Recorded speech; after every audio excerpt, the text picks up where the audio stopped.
اگر میخواهی که از عملهایی که انجام میدهی برایت اجر و ثواب رسد، پس نیت خود را در انجام هر عمل خالص برای رضای الله بکن، چون که اجر و ثواب عملهای ما وابسته به نیت است.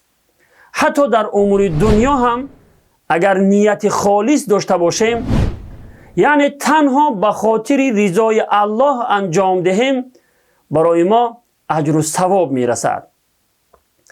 از حضرت عمر بن خطاب رضی الله عنه روایت است که فرمودند پیامبر خدا صلی الله علیه و سلم را شنیدم که می فرمود همانا اجر و ثواب عملهای انسان وابسته به نیت است و هر کس نتیجه نیت خود را در می یابد.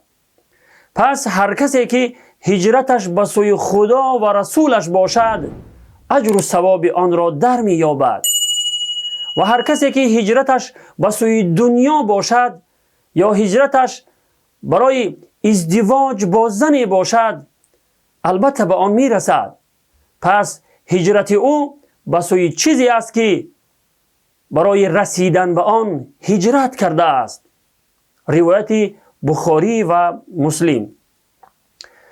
این حدیث در دین اصل بزرگ است و موضوع آن اخلاص در عمل و تأثیر آن در قبول شدن عمل است. پس مراقب عملهای خود باشید تا از اخلاص خالی نباشد و شما هم از اجر و ثواب محروم نشوید. متن عربی حدیث چنین است: